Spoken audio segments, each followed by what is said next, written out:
Hi friends, അപ്പോൾ നമ്മളിന്നൊരു video എടുക്കാമെന്നുള്ള രീതിയിലല്ല വന്നിരിക്കുന്നത്. നമ്മൾ ലൈഫ് സ്റ്റൈൽ വ്ളോഗിംഗ് ആണ് ചെയ്യുന്നത്. അതുപോലെ തന്നെ എൻ്റർടൈൻമെൻറ്റ് വീഡിയോസാണ് നമ്മൾ കൂടുതലും ചെയ്യുന്നത്. പക്ഷേ നമുക്കിന്നൊരു വീഡിയോ ചെയ്യാവുന്ന ഒരു അവസരമല്ല. ശരിക്കും ഒരു കേരളക്കര മുഴുവനും നടങ്ങിയ ഒരു ദിവസമാണ്. നമുക്ക് ഏറ്റവും സങ്കടമുള്ള, അല്ലെങ്കിൽ എല്ലാവരുടെയും ഹൃദയത്തിലൊരു വയനാട് നമ്മുടെ ഉള്ളിൽ വേദനയായി നിൽക്കുന്നൊരു സമയമാണ്. അപ്പോൾ അതുകൊണ്ട് തന്നെ ഒരു വീഡിയോ ചെയ്യാനുള്ളൊരു, നമ്മൾ ഇത്ര നേരം ന്യൂസെല്ലാം കാണുമായിരുന്നു. അപ്പോൾ നമുക്കൊരു വീഡിയോ ചെയ്യാനുള്ളൊരു ഇതില്ലായിരുന്നു. എന്നിട്ട് കൂടി നമ്മളൊരു എന്താ പറയുക, ചില വീഡിയോസ് കണ്ടതിൻ്റെ ഒരു വെളിച്ചത്തിലാണ് നമ്മളിപ്പം ഈ ഒരു വീഡിയോ ചെയ്യുന്നത്. നമ്മളെങ്ങനെയാണ്, സേഫാണോ എന്നൊക്കെ ചോദിച്ചുകൊണ്ട് പലരും മെസ്സേജ് അയക്കുന്നുണ്ട്, വിളിക്കുന്നുണ്ട്. നമ്മൾ സേഫാണ്. നമുക്ക് തോടുകളിലൊക്കെ മഴയുടെ വെള്ളം വന്നിട്ട് ജലനിരപ്പ് ഉയരുന്നുണ്ടോ എങ്കിൽ പോലും നമ്മൾ സേഫാണ്. നമുക്കിപ്പോൾ വലിയ പ്രശ്നങ്ങളൊന്നുമില്ല.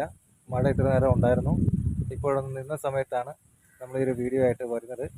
അപ്പോൾ നമുക്ക് സേഫാണെന്ന് ആദ്യം തന്നെ നിങ്ങളിലേക്ക് അറിയിക്കുകയാണ്.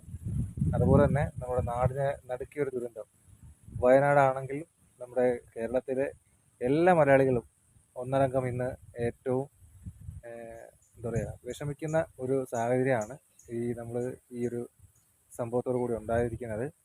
ഒരു പ്രകൃതി ദുരന്തം എന്നതിലുപരിയായിട്ട് അവരെ ഏറ്റവും കൂടുതൽ താങ്ങി നിർത്തേണ്ട, അല്ലെങ്കിൽ കൈത്താങ്ങ് കൊടുക്കേണ്ട ഒരു സമയമാണ്. അപ്പോൾ വ്യാജ വാർത്തകൾ ഒരുപാട് കാണുന്നുണ്ട്. അതുകൊണ്ട് തന്നെ അവർക്ക് കൂടെ നിൽക്കേണ്ട ഒരു സമയമാണ്. അപ്പം മറ്റുള്ള വാർത്തകൾ, തെറ്റായ രീതിയിലുള്ള വാർത്തകളിട്ട് ആശയക്കുഴപ്പങ്ങൾ ഉണ്ടാക്കരുതേ എന്ന് പ്രത്യേകമായിട്ടൊരു അപേക്ഷയുണ്ട്. അതുപോലെ തന്നെ, അല്ലെങ്കിൽ ആ ഒരു ദൗത്യം ഏറ്റെടുത്ത് നിൽക്കുന്ന ഒരുപാട് ആളുകളുണ്ട്. അവർക്ക് ആവശ്യമായ ഒരു സമയമാണിപ്പം. അവർ ഏറ്റവും കയ്യും മെയ്യും മറന്ന് പ്രവർത്തിക്കേണ്ട ഒരു സമയമാണ്. അപ്പോൾ അവിടെ ചെന്ന് വീഡിയോയൊക്കെ എടുത്ത്, അല്ലെങ്കിൽ ഫോട്ടോസൊക്കെ എടുത്ത് വാർത്തകൾ, അല്ലെങ്കിൽ വാട്സപ്പ് സ്റ്റാറ്റസ് ആക്കാൻ വേണ്ടി ചെയ്യുന്ന ഒരുപാട് പേരുണ്ട്. അപ്പോൾ അവരെല്ലാം, അങ്ങനെയുള്ളവർ അവിടെ പോകാതിരിക്കുന്നതായിരിക്കും ഏറ്റവും നല്ലതെന്ന് പറയുന്നു. കാരണം അത് രക്ഷാപ്രവർത്തനത്തെ അത് വളരെയധികമായിട്ട് ബാധിക്കും എന്നുള്ളത് കൊണ്ടാണ് നമ്മൾ പ്രത്യേകമായിട്ട് അങ്ങനത്തെ കാര്യമാണ് അറിയിക്കുന്നത്.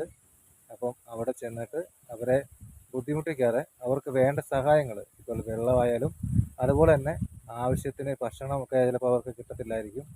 ആ ഒരു ദുരന്തത്തിന് അവരെ ഒരുപാട് നേതൃത്വം വഹിക്കുന്ന, അല്ലെങ്കിൽ ആ ഒരു രക്ഷാ ദൗത്യത്തിന് ഒരുപാട് നേതൃത്വം വഹിക്കുന്ന ഒരുപാട് പേരുണ്ട്.